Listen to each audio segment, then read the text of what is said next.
We have Nolan Gray joining us virtually on the big screen to talk about his book, Arbitrary Lines, How Zoning Broke the American City. In his book, Nolan posits that it's time for America to move beyond zoning. The arbitrary lines of zoning maps across the country have come to dictate where Americans may live and work, forcing cities into a pattern of growth that is segregated and sprawling. With lively explanations and stories, Gray shows why zoning abolition is a necessary, if not sufficient, condition for building more affordable, vibrant, equitable, and sustainable cities. I'm going to turn it over to Nolan. Thanks so much for joining us tonight. Well, thanks so much for having me. It's a real pleasure to be chatting with you. Thanks to the Brewster Ladies Library for hosting me. Actually coming to you from here in Tampa, Florida. So hold on just one second. I'm having an issue with my headphones here. Okay, can you all hear me okay? Yes? Okay, sorry about that. So I had the privilege to actually come and speak on the Cape not too long ago. And so there are certain elements of this that I think are actually hopefully especially relevant to the situation that you all are dealing with in Massachusetts. So a little bit of setting the table here. You know, when I was first thinking about giving a talk on the issue of housing affordability on Cape Cod, longstanding issue as in California where I work, you know, an experience was fresh in my mind of the DeSantis administration as a ridiculous political stunt, shipping up migrants up to progressive states and places like Cape Cod. But you know, I think actually the most interesting part of the story was that communities just similar to yours called his bluff and found space for those folks and gave them housing and opened their homes and made it work. The as a lot of voices says, unfortunately, this is not the experience of a large and growing number of Americans.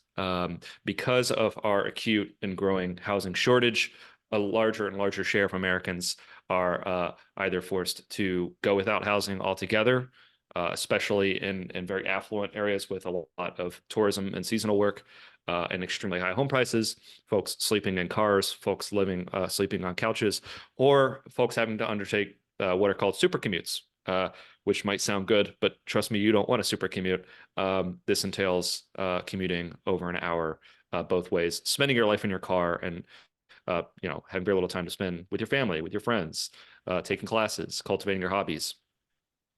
In states like Massachusetts, as well as in California, as a result, for the first time, we're experiencing pretty dramatic population loss. This happened over, of course, beginning over the COVID-19 pandemic, and it hasn't really slowed. Many folks are responding to high housing prices in otherwise prosperous, productive, sustainable places like California, New York, Massachusetts, Connecticut, and having to move and leave behind their communities and their friends and family and work and school opportunities just to find affordable housing.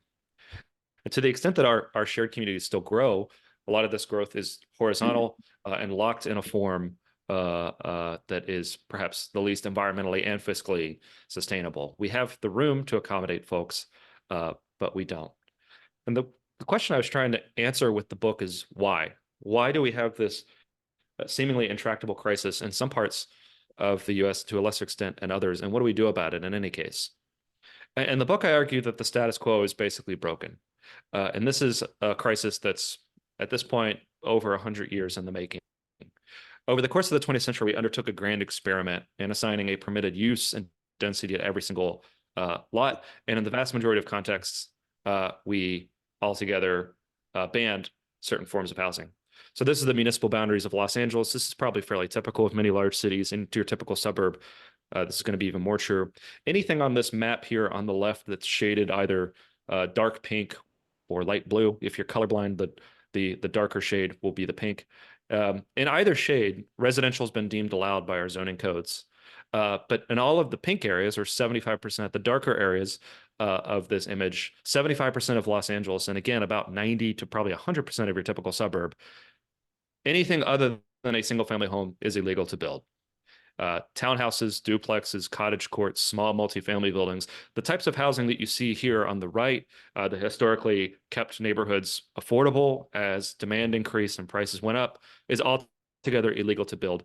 And in the vast majority of Los Angeles, as in almost every city in the country, the only thing you can legally build is a detached single family home.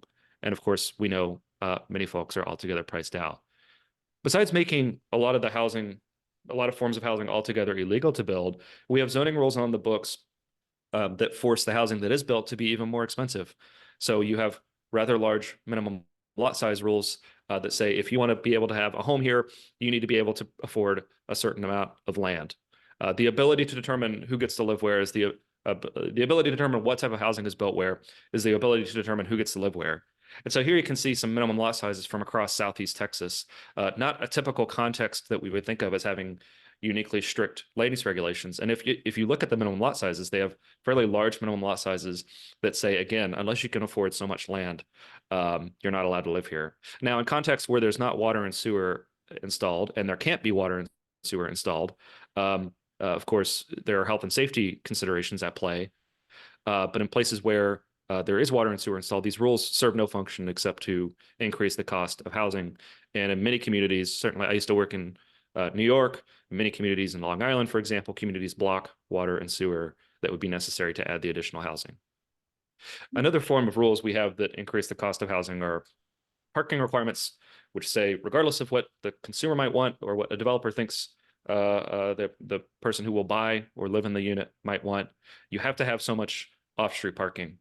So, for example, in many cities, you might have a mandate that says you need to have 1 parking space per bedroom or 2 parking spaces per unit. And if we're talking about a 675 square foot 2-bedroom apartment, not glamorous, but the types of thing that if it's a condo, it might give a young family a path to homeownership. If it's a rental, it might allow a young family to exit overcrowded conditions or avoid falling altogether into homelessness. If you're requiring all of this parking, you're effectively requiring that household to consume as much space in parking as they would in living space. And again, some of them might want to make that trade-off. For many of them, that might be perfectly reasonable. They might be willing to pay the extra $30,000, $40,000, $50,000 for a unit to get that extra parking. But we don't give people that choice. We essentially say we're going to issue these mandates and make the housing more expensive. It's particularly in East Coast cities where there's a large historic stock of pre-zoning housing and development, things that were built before the rise of modern zoning. A lot of what exists is what's called non-conforming, means it would be illegal to build it today, but we tolerate it because it already exists. But parking rules often make this pretty complex. So, for example, you take this storefront here on the left, a traditional style of main streets with offices and potentially apartments over top of shops, a really, really nice form of traditional development. To the extent we still have streets like this, we try to preserve them. And yet, if you have a high minimum parking requirement for commercial uses or the office or residential uses that might go on the second floor, it might be the case that if you were to try to open a shop and build apartments in the second floor, you would have to demolish the other building to create space for parking. I would suggest that that's a pretty bad outcome for contexts like this. These rules can be a little bit bizarre, right? So here on the right is a typical parking requirement table from a typical U.S. city. If you have a tavern or a pub, you must have 10 parking spaces per 1,000 square feet. If you have a small bar, you have to have 12 parking spaces per 1,000 square feet. And if you have a bar, club, or lounge, you have to have 14 parking spaces per square feet, 1,000 square feet. In addition to not being clear what the difference between these 3 different types of businesses would be, these are 3 businesses that exist to get people drunk and to get people in a state where they probably shouldn't be driving. And yet we mandate huge amounts of parking that increases costs and destroys our public realm. Produces environments like this, where every new commercial development is surrounded by a huge sea of parking. Every new residential building is surrounding a giant parking garage. As a result of these rules being incredibly strict, what we've had to do is we've had to sort of move away from the original conception of zoning as saying, hey, look, here are the rules. If you follow the rules, you can build, to a system where we essentially politicize every new development. Every new development needs relief from the zoning rules such that they might have to undertake an environmental report. It might have to go to city council. It'll have to have multiple public hearings. And these are public hearings that often get hijacked by what are called NIMBYs, not in my backyard, folks who have potentially extreme and unusual preferences about what does and does not get built near them, showing up and fighting housing. The tricky thing about this is that the only person who doesn't have a voice at these hearings is the person who might live in that housing if it gets built. But the folks with extreme preferences and a lot of free time who show up at these meetings and fight housing, especially if it's affordable housing, dictate the terms of these conversations. Okay, is everybody depressed? I hope not. The good news here is that this is a crisis that we know how to end, and I'll be talking about some of the stuff that I talk about in my book, but also some of the stuff that's happened since the book came out 2 years ago. So I argue that there's 3 paths to reform here that I think are valuable. The first is that local governments can and should remove a lot of these regulatory barriers to sustainable, equitable infill housing. Zoning is a local power as it exists today, and local governments can make a lot of progress by reforming these rules and making it easy for folks to build the type of housing that we know we need. Alternatively, in many cases, you might have to have more involvement from states in terms of putting up guardrails around how local governments use these powers, or federal support. So providing federal incentives to engage in these equitable, inclusionary planning processes, or saying, hey, look, if a jurisdiction's continuing to be exclusionary, they might be ineligible for certain funds. We're already seeing some of that happen as part of the Biden administration's increasing focus on housing affordability. But as some of you all know who read the book, I also think more broadly, we would benefit from a fundamental rethink of the way we approach land use planning, perhaps away from this system of dividing up our cities based on land use and strict density rules, and toward actually building the types of communities that we want. So a couple local reforms that I think are positive and worth keeping top of mind. The first is legalizing what you want to get built. So, there's this historic stock of these missing middle typologies all across the country: duplexes, townhouses, small multifamily buildings. And those are especially important, as I'm always trying to say, because a starter home in 2024 is not going to be a single family home on a 5,000, 10,000 half acre lot. A starter home in 2024 is going to be a townhouse, a 2-bedroom condo, a small lot single family home. Those are typologies that, to the extent that they were built before zoning and they still exist, we often cherish them, we preserve them, and we can do that again. We can allow that type of incremental infill that keeps our neighborhoods equitable and sustainable and affordable once again. Alternatively, on corridors, allowing for more of the traditional mixed-use communities, like we saw earlier, allowing for shops with apartments or offices over top, especially near transit. And this is already happening all across the country. You've probably seen headlines on this. Jurisdictions all across the country, beginning with Minneapolis in 2019, are saying, hey, we're going to allow for missing middle in all of our residential areas, partly as an affordability measure, but also partly as an equity measure. So Minneapolis, for example, when they made this change in 2019, they were reckoning with the fact that in many cases, the single-family zoning rules had been adopted to reinforce institutions like redlining, and reinforce explicit attempts to segregate cities based on race through the lens of class. Again, if you can determine what type of housing can be built where, you can determine who gets to live where. And a lot of rules, a lot of jurisdictions, for a variety of reasons, are reconsidering those rules, and I think to great effect. Another set of reforms that's happening is reducing minimum lot sizes to allow for inherently more affordable homes. So for your typical home, the price of the home might be 40% of the land price. And so if you can allow for developments that economize on land, in addition to producing development patterns that are just more sustainable, both fiscally and environmentally, you can, again, create pathways for homeownership for folks who are currently excluded. In 1998, Houston, which is a fascinating case study, I'm sure many of you know for being the one city that doesn't have zoning, it still has a lot of zoning like rules, one of which was minimum lot sizes. Before 1998, they said, if you want to build a home in Houston, you have to have 5,000 square feet of land. What they were dealing with was they were finding, wow, all of our young people, our young professionals are being priced out. Our folks who want to retire and stay locally don't have an affordable opportunity. This is untenable. And so what they did was they lowered their minimum lot sizes to 1,400 square feet, allowing for this inherently affordable form of townhouse and small lot single family home.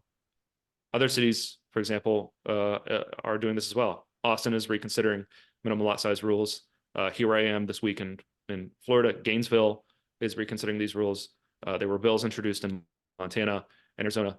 So exciting stuff is happening on this, and change is possible. Oop. Same thing is happening with minimum parking requirements.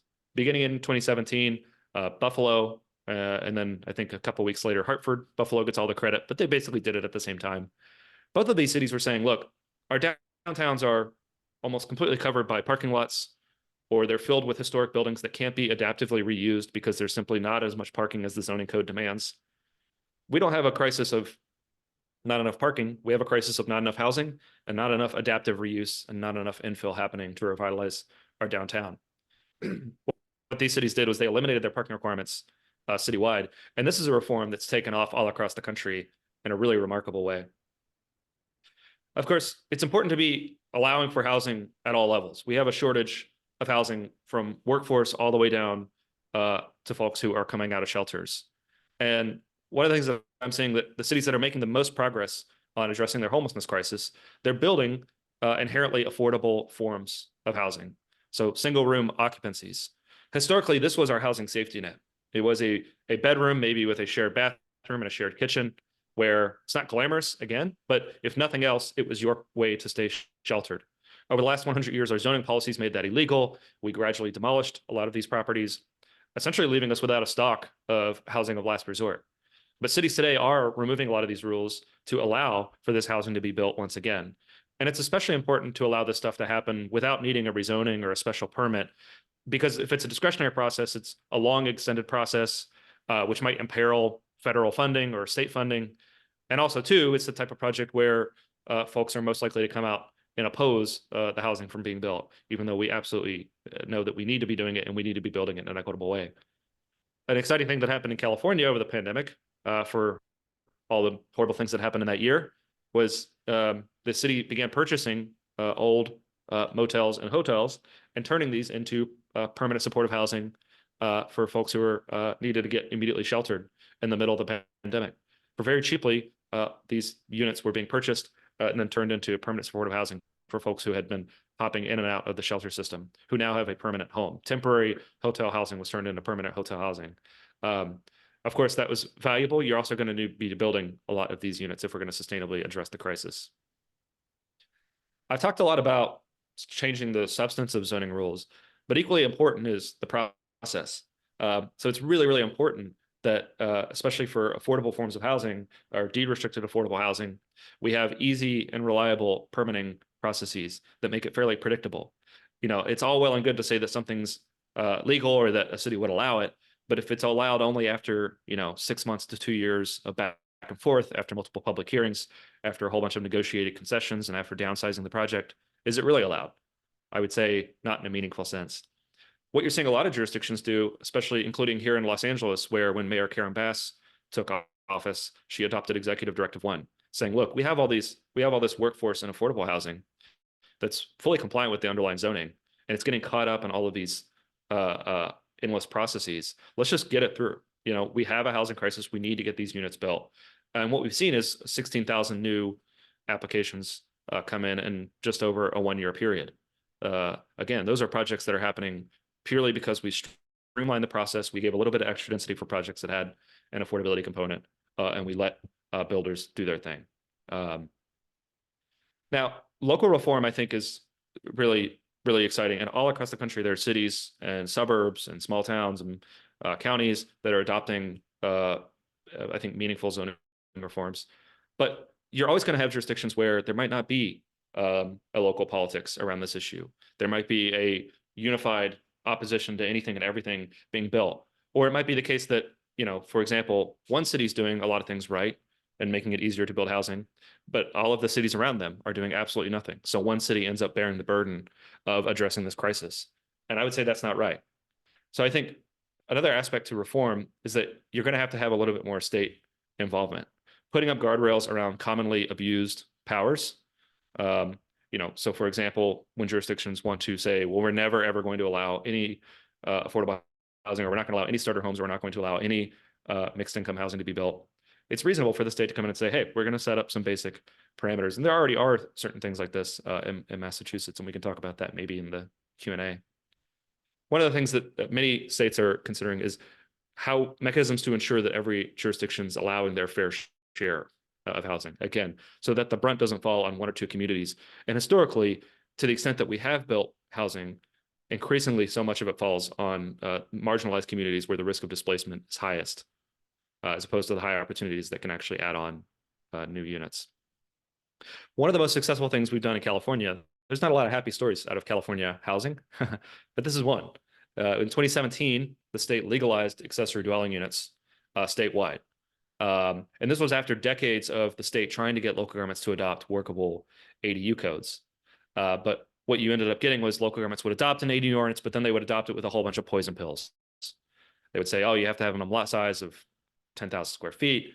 It has to be, the main unit has to be owner occupied. You have to pay all these fees. You have to get a special permit. You have to have all this parking. There was this thicket of rules that even if ADUs were theoretically allowed, it was just so difficult to actually build them in practice. And so what many people did in California, as in many high cost states and high cost regions, was folks were building these without permits. They were building these illegally, simply because there was such overwhelming demand for housing. And in many cases, folks were using ADUs to house family and friends. What we saw when the state adopted a clear, workable statewide set of rules beginning in 2016 was ADUs immediately started to get built all across the state. This is a form of housing that was illegal to build 10 years ago, but because of prudent state rules, now something like 82,000 accessory dwelling units have been permitted here in California.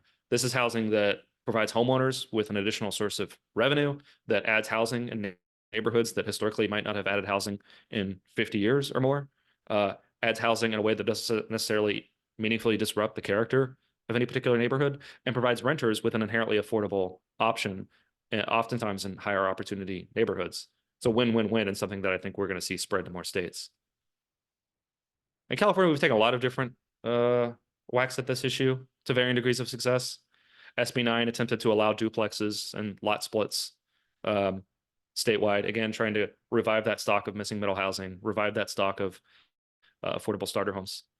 In 2021, we adopted AB 2011, which would allow for, 2022, which would allow for multifamily and commercial zones. So like many states in the post-pandemic period, we had a lot of strip malls that were sitting vacant in an age of online commerce. We had office parks that were never going to be refilled in an age of remote work. And we were looking at that saying, hey, this crisis could actually be an opportunity. We could allow for mixed income housing built by developers paying a prevailing wage to build on these lots. And we're already starting to see some successes there. Alternatively, like I said, we talk a lot about the substance of zoning rules, but getting the process right. In California, we had a situation where if there was affordable housing trying to be built, it often faced really long and difficult hurdles, again, that could imperil funding from different streams.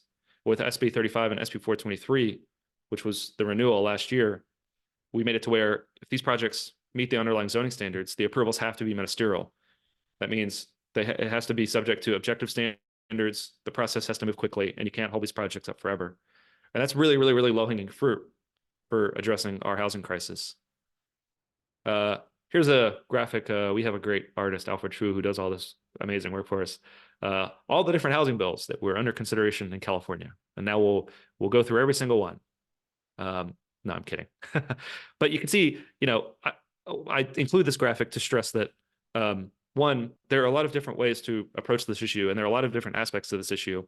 And then two, reform is a process. It's going to take time. It's going to take a lot of different iterations, and it's going to take a lot of different experiments in unwinding this 100-year system that got us into this mess. One of the beautiful things, too, about this issue is that it's not especially partisan.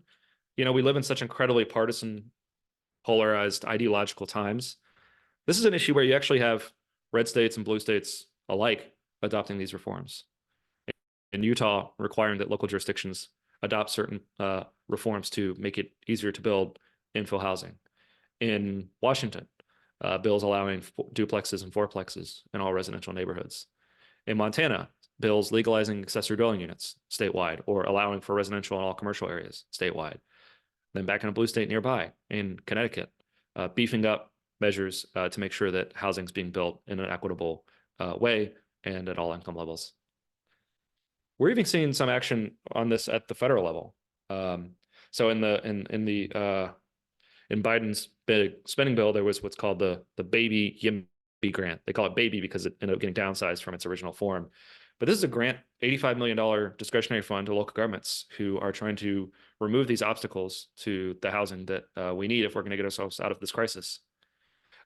Alternatively, I suspect that going forward, you're going to see a lot more federal dollars, such as the Community Development Block Grant or federal transportation dollars, be conditioned on local governments adopting plans to reform their local zoning. I think this is positive, and I expect it's going to become a lot more normal going forward. All that said, of course, I do think it's time that we have a bigger picture rethink of the way we approach these issues. You know, a unique feature of zoning in the United States is that it's heavily fragmented. So unlike in other developed countries where a lot of these policies might be set with a little bit more regional involvement, or at least some regional or state involvement, housing markets don't stop and start at jurisdiction boundaries, neither do labor markets. We need more coordination to make sure that everyone is building their fair share. We already do this with transportation planning. We already have metropolitan planning organizations who are meant to take a region-wide or a metropolitan-wide perspective on this issue. And it would probably be appropriate to take a similar approach on housing. You can see here, of course, the Cape is quite fragmented. Not quite so fragmented as where I live now in Los Angeles, where we have 191 different cities that form up metropolitan Los Angeles. But in any case, we have to take a regional approach to some of these issues. Something that we've done in California is the Regional Housing Needs Assessment program, where we say, look, if we're gonna build the housing that our state needs, we're gonna have to make sure that everyone's building their fair share. And I can talk more about that if folks are interested in that. I think another thing that we can do a better job of is addressing the concerns, the totally natural concerns that folks have about growth. You know, there are always going to be people who oppose any new housing getting built near them because they just don't like anything changing near them, or maybe they have unstated racial or class-based animosities. Can't really do anything about that. But I think a lot of folks' concerns about new development are perfectly valid. Is this going to cause a lot of traffic? Is it going to be noisy? Is my parking spot going to disappear? These are perfectly reasonable concerns that I think with more prudent planning and more prudent regulation, we can actually solve. My perspective on this, and I hope that's evidenced in the book, is not an argument against planning. I'm a trained planner. I worked as a planner. I think planning is incredibly important.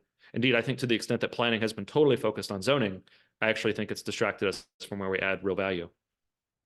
You know, we spend so much time thinking about what we don't want and what we want to block and what we want to avoid, and not reckoning with the reality of changing needs and preferences. And we don't spend a lot of time thinking about what we do want, what would be nice. We know our community is going to grow. We know kids are going to continue growing up. Folks are going to continue to moving to or trying to move to high opportunity areas, especially areas that are climate resilient. And rather than, you know, taking a reactive approach of blocking new housing, taking a proactive approach of thinking through what we want. The irony of how we do planning today is that we spend so much time micromanaging what gets built on private lots, what you can do with any particular parcel of land.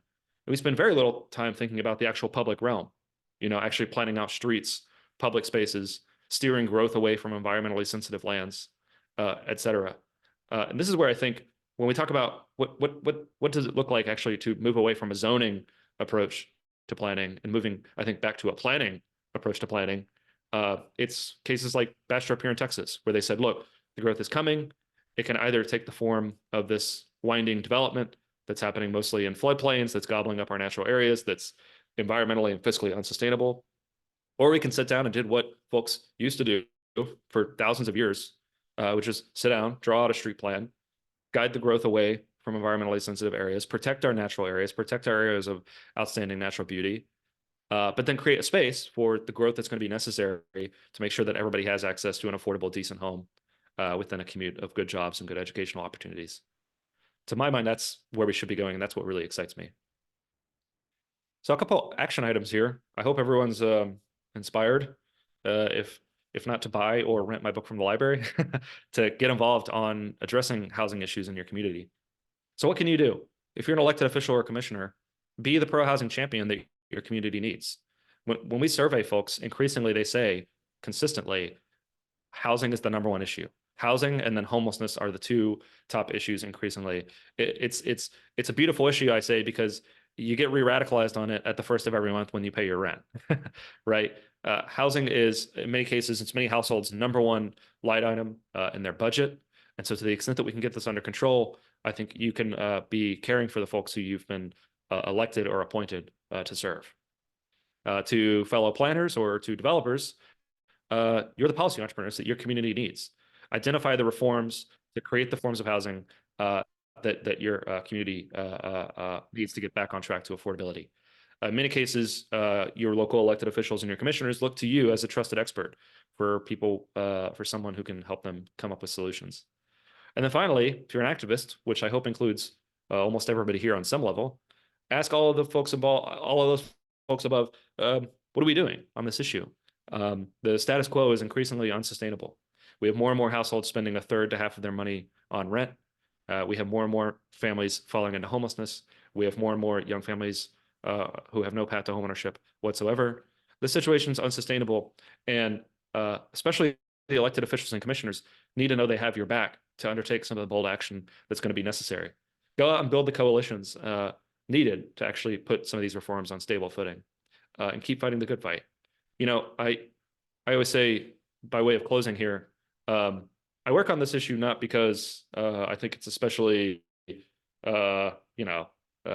sexy zoning, right? But because it's an important issue where we actually can make enormous progress and are making enormous progress in a way that immediately improves people's lives. So with that, I want to again thank the Brewster's Ladies Library for having me, and I look forward to the questions and the discussions.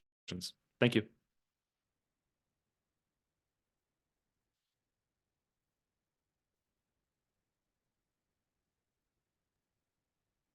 All right, I'm just going to stop the recording. Bear with me one moment. I've got way too many windows.